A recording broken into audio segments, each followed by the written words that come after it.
안녕하세요. 암 전문의 김자영 원장입니다.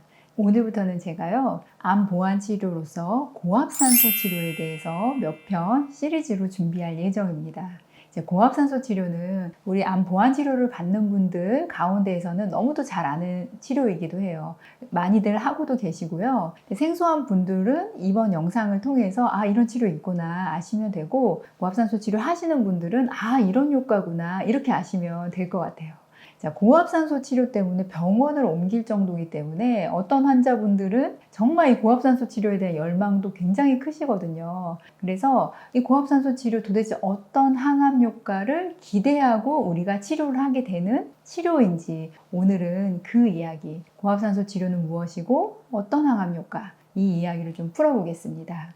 이 이야기를 하려면 고압산소 치료가 도대체 뭔지, 고압산소 치료잖아요. 그래서 이 고압의 기준은 얼마냐면은 2기압 이상. 우리가 지금 호흡하는 거는 지금 1기압, 대기압에서 지금 호흡하고 있잖아요. 그런데 2기압 이상의 고압에서 100% 산소를 호흡하는 거. 이거를 고압산소 치료라고 해요.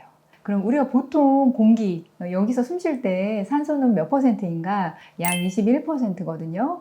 고압산소는 100%의 산소를 2기압 이상, 2기압에서 3기압 사이를 치료를 가장 많이 해요. 그리고 이럴 때 이제 치료 효과를 우리가 볼 수가 있고요. 그래서 이런 치료를 받는 게 고압산소 치료고, 보통 1시간 이상 하는 치료를 이야기합니다. 그런데 이 고압산소 치료를 그럼 우리 암 환자분들이 왜 하는가? 고압산소 치료는요, 암 환자들을 위해서 고안된 치료기가 아니에요. 그러니까 원래는 다른 치료를 위해서 고안된 치료인데, 이 치료를 하다 보니까 이거 암 치료에도 도움이 될 수밖에 없네. 그렇게 해서 보완 치료로 지금 자리를 잡은 거거든요. 그러면 원래 이 고압산소 치료가 어떨 때 치료하는 건지 알고 가는 게 우리가 고압산소의 항암 작용을 이해하는 데 굉장히 중요해요. 고압산소 치료는 크게 3가지 치료 목적을 위해서 고안된 치료예요. 어떤 치료 목적이냐면, 첫 번째는 잠수병, 두 번째 일산화탄소 중독, 세 번째 말초혈관 질환. 그러면 우리가 고압산소를 치료하는 이유가 잠수병이라든지 일산화탄소는 좀 직관적으로 이해가 되잖아요. 그러면 세 번째, 말초혈관 질환. 이때도 치료 목적으로 고압산소 치료를 하는데, 이 말초혈관 질환이라는 게 무엇인가? 이게 굉장히 중요해요. 여기서 말하는 말초혈관 질환은요, 우리가 주변에서 접할 수 있는 거 크게 3가지가 있어요. 첫 번째는 당뇨발, 두 번째는 화상으로 인한 조직괴사, 세 번째는 방사선 치료로 인한 조직괴사.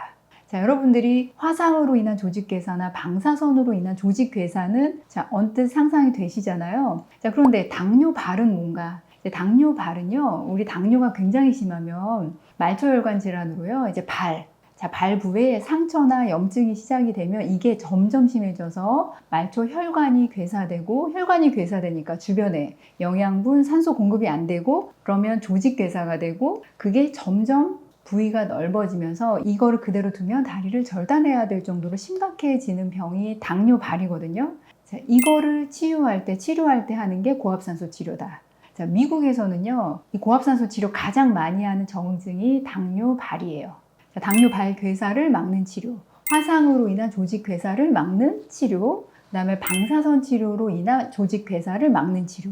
여러분들이 방사선 치료 받고 피부염 같은 경우는 보통 많이들 오시잖아요. 근데 그 정도가 아니라 이제 두경부암 환자분들 같은 경우는 치료 받고 나면은 턱 괴사가 오는 경우가 있어요. 그러니까 턱이 이렇게 녹아내리는 분들이 계시거든요. 그러면 그런 경우에 이제 치료하는 게 고압산소 치료예요.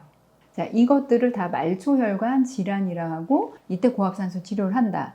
그러면 고압산소 치료가 이 말초혈관 질환, 조직의 괴사를 치료하는 원리가 무엇인가? 이거는 첫 번째는, 우선은 굉장히 심한 염증으로 인해서 혈관까지 괴사가 된 상태잖아요. 그래서 항염작용이 들어가고, 그 다음 두 번째, 혈관에 재생이 일어나는 거예요. 혈관에 재생이 일어나니까 세 번째, 다시 산소랑 영양분이 공급이 되면서 그 주변의 조직이 다시 살아나는 거. 그러니까 결국은 이 모든 거를 아우르면 뭐예요? 굉장히 강력한 항염작용으로 혈관이 재생이 되고 조직이 재생되는 치료를 해주는 게 고압산소 치료다.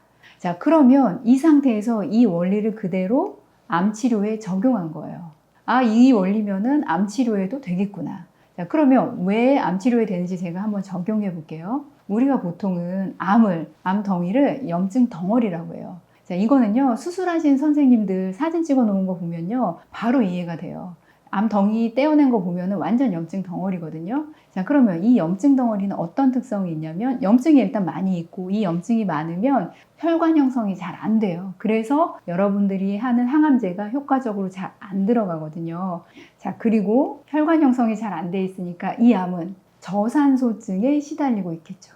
자, 그러면 저산소증에 시달리는 암은 점점 더 항암이나 방사선에 내성이 생기고 이 안에는 암 줄기세포도 자꾸 늘어나게 돼요. 자, 이런 상태의 암을 우리가 고압산소 치료를 적용한 거는 그러니까 무엇을 하기 위함이냐면 첫째는 염증 반응을 줄인다. 전반적으로 염증 반응을 줄이고요. 두 번째는 혈관 형성이 잘 안 돼 있다고 그랬잖아요. 그래서 혈관 형성을 하고 혈관 형성을 통해서 우리가 얻고자 하는 게 뭐냐면 세 번째, 그 혈관을 통해서 항암제 잘 들어가게 하려는 거. 자, 그 다음 네 번째, 그 혈관을 통해서 고압산소가 더 많이 들어가서 저산소증인 암이 산소량이 많아지게 만드는 거예요. 자, 그러면 다시 뭐가 좋아지냐면 산소량이 많아지면 항암이랑 방사선 치료의 효과가 증가해요. 자, 왜냐하면 산소가 많은 상태에서 항암제가 들어가고 산소가 많은 상태에서 방사선 치료가 들어가면 암 내부에요, 활성산소가 훨씬 더 많아져요. 자, 그래서 그 활성산소가 암을 파괴하는데 효과적으로 더 작용하게 되거든요. 그래서 항암이나 방사선 치료의 효과를 올릴 때 이 저산소증인 암을 산소화시키는 게 굉장히 중요한 일이거든요. 자, 그래서 이 효과를 주는 게 고압산소 치료다. 자, 그 다음 마지막으로 여섯 번째 또 중요한 게 이런 저산소증인 암의 가장 큰 문제가 뭐라고 그랬냐면 암 줄기세포. 저산소증이 심한 암일수록 이 암 내부에는요, 암 줄기세포가 많이 박혀 있게 돼요. 그리고 이 줄기세포의 가장 큰 특징 중에 하나가 암 줄기세포일수록 저산소증이 심한 세포이다. 자, 그래서 고압산소 치료로 산소량을 높이는 것 자체가 이 줄기세포의 성장을 억제할 수 있는 방법이 되기도 한다. 자, 그래서 제가 크게 6가지 말씀드렸잖아요. 첫 번째, 항염작용을 한다. 두 번째, 그러면서 혈관 재생을 하고, 세 번째, 혈관 재생을 통해 항암제가 더 잘 들어가게 하는 거. 네 번째, 산소량이 암 조직 내에 더 많아지게 하는 거. 자, 그러면 다섯 번째, 항암 방사선이 더 민감해지고 치료 효과를 올리는 거. 여섯 번째, 암 줄기세포의 성장을 억제시키는 거. 자, 이 모든 과정은 사실 결국은 한 단어로 또다시 귀결돼요. 그게 뭐냐면 제가 첫 번째 얘기한 거, 이 모든 작용은 강력한 항염작용을 의미하는 거예요.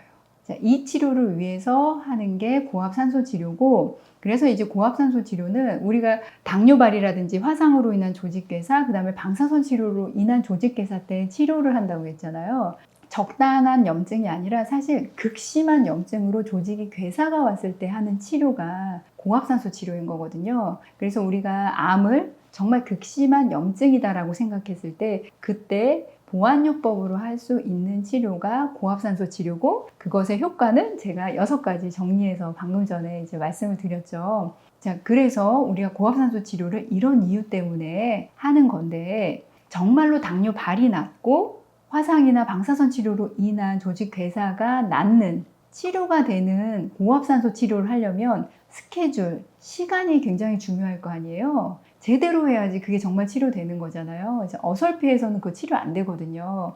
자, 그래서 다음 시간에는 이 고압산소 치료 어떻게 해야 제대로 잘할 수 있는지, 자, 어떤 분들은 이런 스케줄로 하고 또 다른 분들은 이런 스케줄로 하면 된다. 자, 이런 내용으로 다음 시간은 또 구성해 보겠습니다. 자, 우리 암 환자들마다 보완 치료 정말 잘 맞는 짝이 있는 거거든요. 그래서 우리 암 환자분들 보완 치료할 때도요, 우리 제대로 알고 정말 나한테 꼭 필요한 보완 치료 잘 짝 이루어서 암 치료 꼭 성공했으면 좋겠습니다. 암 치유할 수 있습니다. 화이팅!